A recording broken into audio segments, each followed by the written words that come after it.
So thank you for the presentation. And my name is Pierre Clement. I'm a doctor in veterinary medicine, and I just started a PhD on Eat-Time Ruminact, which is an innovative tool for monitoring and phenotyping cattle.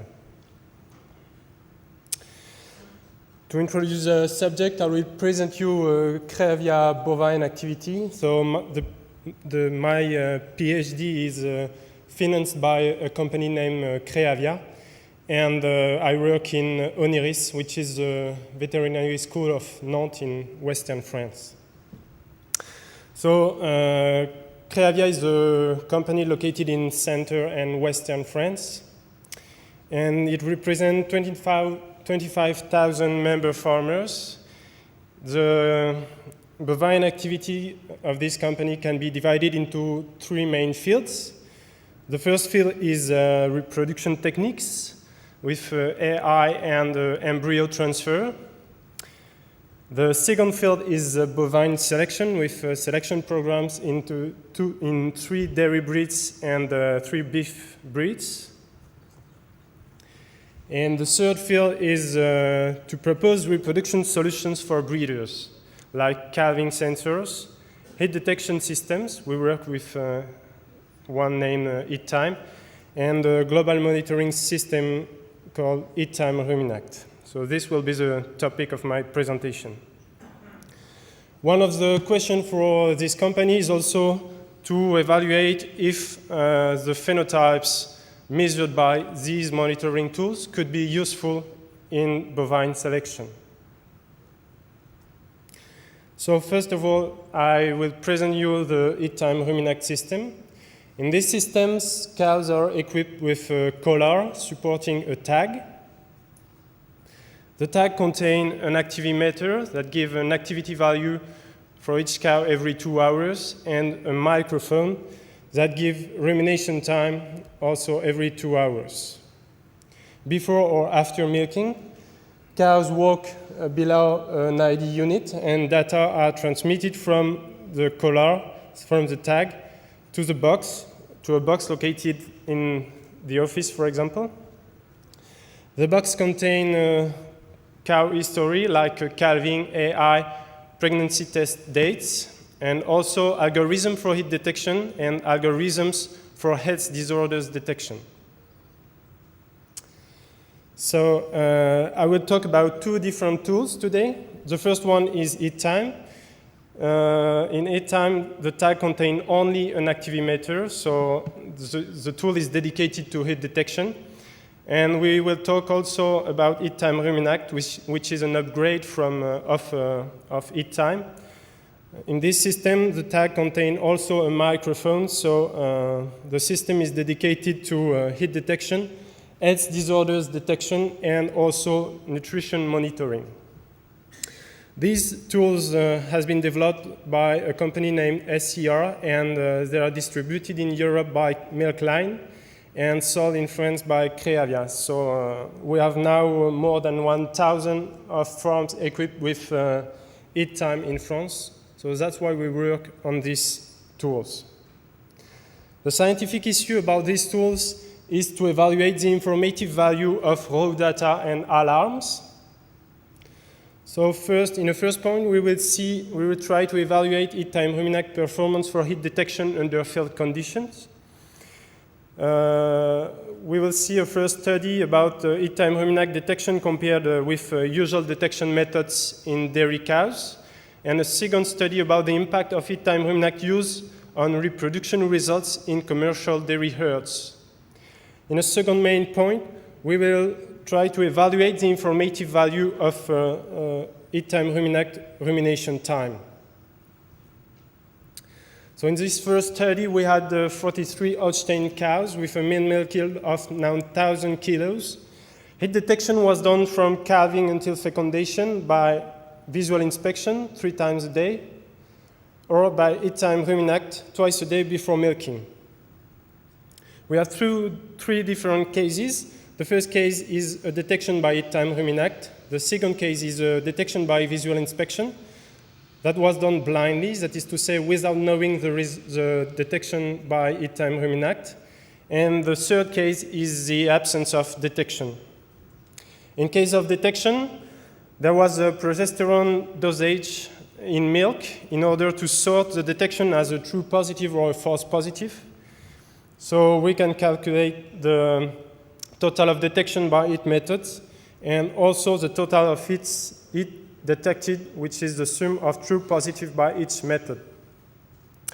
Because we don't have a progesterone dosage in absence of detection, we can't calculate true sensitivity and positive predictive value, so which are the usual values calculated to evaluate the quality of a tool. So we replace these values respectively by the rate of heat detected, which is a ratio of true positive divided by the total of heat detected, and the reliability of the method, which is the number of true positive divided by the total of detections by the method. The results in this table, you have the number of detection by each method, and this number is divided into true positive and false positive detections. In the left column, you can see the number of detection by heat time Ruminact only. In the middle column are the detection by heat time Ruminact and visual inspection. And in the right column are the detection by visual inspection only. The total is equal to 114. From this table, we can calculate the rate of heat detected and reliability for each method. For example, the rate of heat detected for heat time Ruminact is equal to the number of detection by heat time Ruminact only plus the number of detection by heat time Ruminact and visual inspection, that is to say 16 plus 71, divided by the total of heat detected, which is 114. So we found a rate of heat detected of 76% for heat time Ruminact and 86% for visual inspection. And the reliability are respectively 93 and 96%. From this, we conclude that heat time Ruminact detects less heat than a good visual inspection.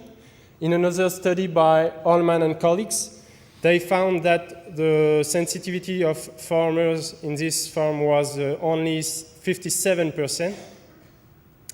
And we conclude also that the reliability of heat time Ruminact is high. And we notice that 16 hits are detected by heat time Ruminact only.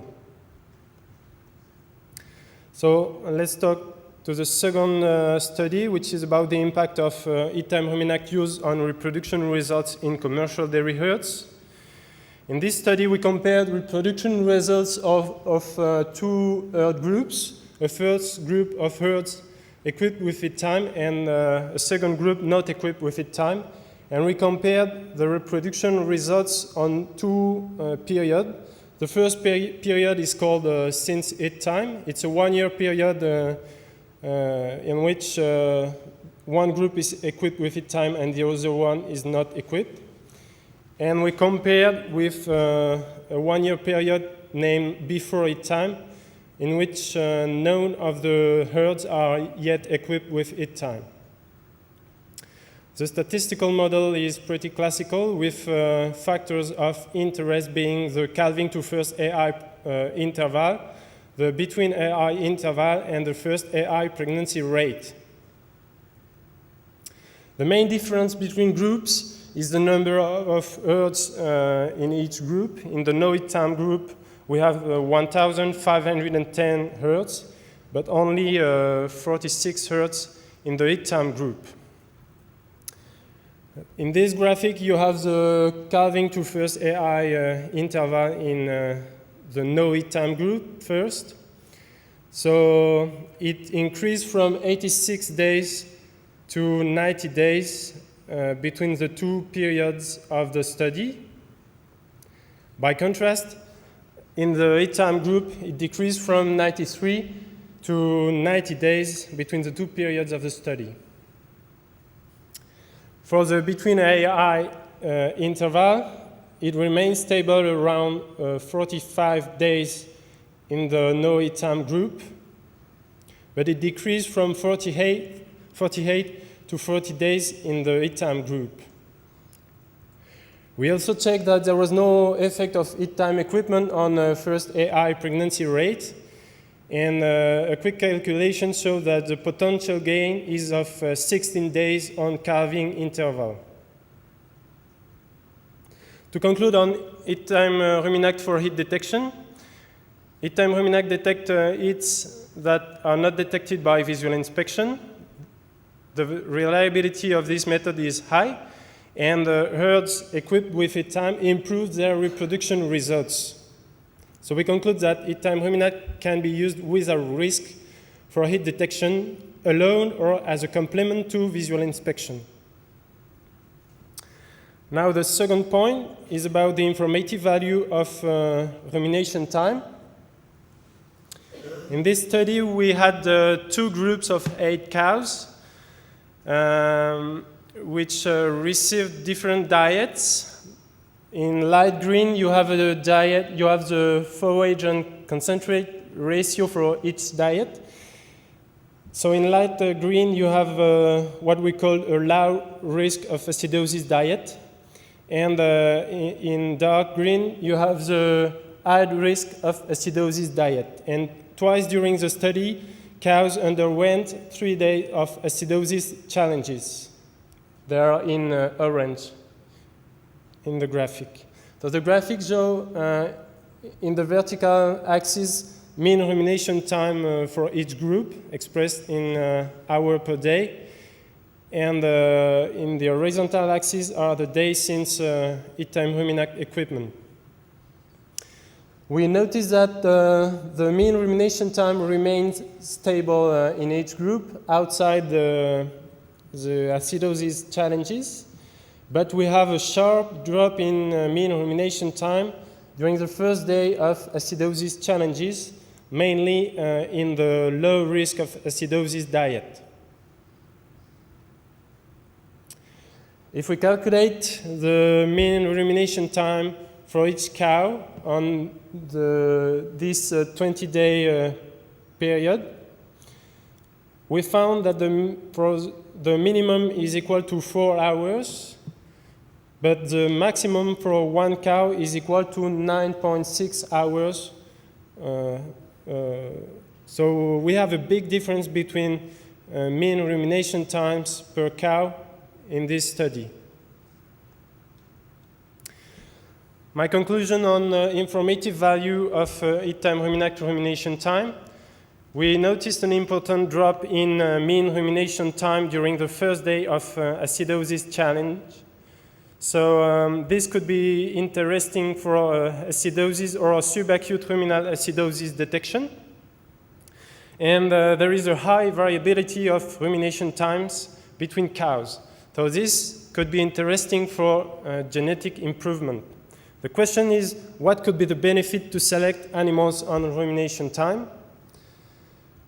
So we try to answer this question by our ongoing studies. We have ongoing studies to study the relationship between rumination time and food intake, and also to study the relationship between rumination and enteric methane emission. On the second aspect of my presentation, which is monitoring, our ongoing studies are try to evaluate the informative value of eat time ruminact health alerts. To conclude, I would like to acknowledge Milkline and SCR for financial and technical partnership, and also the other studies partner, which are ONIRIS, INRA, Chambre d'agriculture de Bretagne, Institut de l'élevage, Chambre d'agriculture du Maine-et-Loire, and UNCEIA. Thank you for your attention. Thank you.